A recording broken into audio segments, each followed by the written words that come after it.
अस्सलाम वालेकुम स्टूडेंट्स, कैसे हैं आप। मेरा नाम है मोहम्मद अकमल और मैं हूं आपका फिजिक्स टीचर। जी स्टूडेंट्स, आज हम हल करने जा रहे हैं यूनिट नंबर 5 के सवालात। स्टूडेंट्स, पिछले लेक्चर में हमने हल किए थे 5.5 तक के सवालात और आज हम 5.6 और इससे आगे के सवालात हल करेंगे। तो स्टूडेंट्स चलिए चलते हैं व्हाइट बोर्ड की तरफ। जी तो स्टूडेंट्स, आज हम करने जा रहे हैं यूनिट नंबर 5 के सवालात। स्टूडेंट्स, पिछले लेक्चर में हमने सवाल नंबर 5.5 तक के सवालात को हल किया और अब हम हल करेंगे सवाल नंबर 5.5 से आगे के सवालात। जी तो स्टूडेंट्स, सवाल नंबर है 5.6, जिसमें कहा गया है आप किस तरह कह सकते हैं कि ग्रेविटेशनल फोर्स एक फील्ड फोर्स है। जी तो स्टूडेंट्स, हमने बताना है कि क्या ग्रेविटेशनल फोर्स एक फील्ड फोर्स है और अगर हाँ तो हम कैसे कह सकते हैं कि ग्रेविटेशनल फोर्स एक फील्ड फोर्स है। स्टूडेंट्स, सबसे पहले फील्ड फोर्स और ग्रेविटेशनल फोर्स के नजरिए को समझते हैं। स्टूडेंट्स, फील्ड फोर्स क्या होती है? ये वो फोर्स है जो जमीन दूसरे जिस्म के ऊपर लगाता है, चाहे वह जिस्म उससे मुत्सिल हो या ना हो। और स्टूडेंट्स, ग्रेविटेशनल फोर्स के कानून में हमने पढ़ा था कि कायनात का हर जिस्म दूसरे जिस्म पे एक फोर्स लगाता है जो कि दोनों अजसाम के दरमियान जो फासला है उसके मुरब्बा के इनवर्सली प्रोपोर्शनल और उन अजसाम के मासिस के हासिल ज़रब के इनवर्सली प्रोपोर्शनल होता है। स्टूडेंट्स, यहां पे अगर हम देखें तो फील्ड फोर्स क्या है कि ये जमीन की वो फोर्स है जो किसी जिस्म पे जमीन लगाती है, चाहे वो उससे मुत्सिल हो या ना हो। और स्टूडेंट्स, अगर हम दूसरी तरफ देखें तो ग्रेविटेशनल कानून के मुताबिक जमीन दूसरे जिस्म पे फोर्स लगाएगी, चाहे वो जिस्म उससे मुत्सिल हो या ना हो। तो स्टूडेंट्स, इसलिए हम कहेंगे कि फील्ड फोर्स और ग्रेविटेशनल फोर्स एक ही है, यानी कि ग्रेविटेशनल फोर्स को हम फील्ड फोर्स भी कह सकते हैं। जी तो स्टूडेंट्स, इसको समझने के लिए हम एक मिसाल फर्ज करते हैं कि आपके हाथ में एक गेंद है, आप उसको ऊपर हवा की जानब उछालते हैं। स्टूडेंट्स, आप देखेंगे कि जब आप उसे ऊपर की जानब उछालेंगे तो वो जो गेंद है उसकी स्पीड आहिस्ता आहिस्ता कम होती जाएगी। स्टूडेंट्स, ऐसा क्यों हुआ? क्योंकि जमीन उसके ऊपर एक ग्रेविटेशनल फोर्स लगाती है और स्टूडेंट्स कुछ देर के बाद उस गेंद की जो वेलोसिटी है, जो स्पीड है, वो जीरो हो जाएगी और उस नुक्ते से वो वापस जमीन की तरफ हरकत करना शुरू कर देगा। स्टूडेंट्स, अब जब वो गेंद जमीन की तरफ हरकत कर रही है तो उसकी स्पीड आहिस्ता आहिस्ता बढ़ती जाएगी। स्टूडेंट्स, जैसे जैसे उसकी बुलंदी कम होगी वैसे वैसे उसकी स्पीड बढ़ती जाएगी। और स्टूडेंट्स, यहां पे देखें कि उसकी स्पीड क्यों बढ़ी? क्योंकि जमीन उसके ऊपर एक फोर्स लगा रही है जिसे हमने कहा था फील्ड फोर्स। और दूसरी तरफ अगर हम देखें स्टूडेंट्स, तो गेंद और जमीन एक दूसरे के ऊपर एक फोर्स लगाते हैं जिसे हम ग्रेविटेशनल फोर्स कहते हैं। तो स्टूडेंट्स, यहां से इस मिसाल से हम समझ सकते हैं कि ग्रेविटेशनल फोर्स जो है वो दरअसल एक फील्ड फोर्स है। जी तो स्टूडेंट्स, हमने एक मिसाल देखी जिसमें हमने गेंद को हवा में उछाला और हमने देखा उसकी स्पीड कम होती गई और एक नुक्ते पर उसकी स्पीड जीरो हो गई। वहां से जमीन की तरफ गेंद वापस हरकत करना शुरू कर देगी और बुलंदी कम होने के साथ साथ उसकी स्पीड बढ़ती जाएगी और उसकी स्पीड में इजाफा स्टूडेंट्स उस जमीन की ग्रेविटेशनल फोर्स की वजह से है, जिसे हम फील्ड फोर्स भी कहते हैं। और क्योंकि स्टूडेंट्स ये एक फील्ड फोर्स है, लिहाजा हम कहेंगे कि ग्रेविटेशनल फोर्स को हम फील्ड फोर्स भी कह सकते हैं। चलिए स्टूडेंट्स, अब हम चलते हैं हमारे अगले सवाल की तरफ। सवाल नंबर है 5.7, जिसमें स्टूडेंट्स कहा गया है ग्रेविटेशनल फील्ड की ताकत से क्या मुराद है, वजाहत कीजिए। चलिए स्टूडेंट्स, ग्रेविटेशनल फील्ड की ताकत से क्या मुराद है, वजाहत कीजिए। सबसे पहले स्टूडेंट्स ग्रेविटेशनल फील्ड को देखते हैं। ग्रेविटेशनल फील्ड कहते किसे हैं? स्टूडेंट्स, फील्ड एक एरिया को कहते हैं। कौन सा एरिया? जहां पे ग्रेविटेशनल अमल कर रही होगी, ग्रेविटेशनल फोर्स।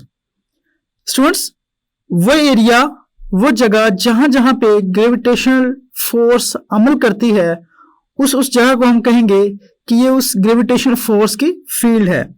स्टूडेंट्स, मिसाल के तौर पर अगर आपके पास कोई मैग्नेट हो, आपने कभी मुशाहदा किया हो कि अगर दो मकनातीस को एक दूसरे के करीब लाया जाए, वो या तो एक दूसरे को दफा करते हैं, रिपेल करते हैं, या अट्रैक्ट यानी कि एक दूसरे की तरफ खींचते हैं। स्टूडेंट्स, चाहे कोई शय उस मकनातीस के इर्द गिर्द मौजूद ना भी हो, तब भी उस मकनातीस की जो मैग्नेटिक फोर्स की जो फील्ड है वो इसके इर्द गिर्द मौजूद होती है, और जैसे ही कोई जिस्म उस फील्ड के अंदर आएगा वो उस पर अमल करना शुरू कर देगी। स्टूडेंट्स, वैसे ही ग्रेविटेशनल फील्ड भी है कि जमीन जो है स्टूडेंट्स, ये हर जिस्म पे फोर्स लगाती है, और स्टूडेंट्स इसकी भी एक फील्ड है। जैसे जैसे हम बुलंदी पे जाते जाएंगे वैसे वैसे ग्रेविटेशनल फोर्स कम होती जाती है। इसका मतलब है वहां पे ग्रेविटेशनल फोर्स की जो ताकत है वो कम होती जाएगी, और स्टूडेंट्स वो जगह जहां तक जमीन जो है वो फोर्स लगा सकती है उसे हम कहेंगे ग्रेविटेशनल फील्ड। और स्टूडेंट्स, उसकी ताकत से क्या मुराद है कि जिस जगह पे जितनी ज्यादा फोर्स लगेगी वहां पे ताकत उतनी ज्यादा है। जैसे कि अगर हम बुलंदी पे जाएं तो ग्रेविटी कम होती जाती है, ग्रेविटेशनल फोर्स कम होती जाएगी, तो इसका मतलब है स्टूडेंट्स ग्रेविटेशनल फोर्स की ताकत कम होती जाएगी।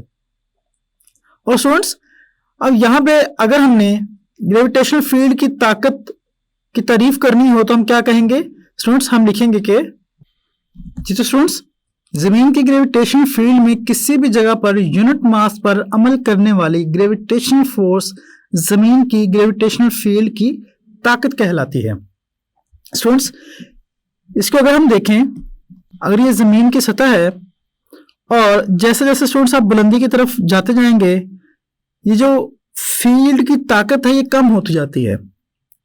स्टूडेंट्स, हमने यूनिट नंबर 5 में भी पढ़ा था कि अगर हम बहुत ज्यादा बुलंदी पर चले जाएं तो वहां पे जो जी है ग्रेविटेशन फील्ड की जो फोर्स है उसकी कीमत वो नहीं रहती जो कि जमीन की सतह के ऊपर है, जिसे हम कहते हैं 10 मीटर फी सेकंड मुरब्बा।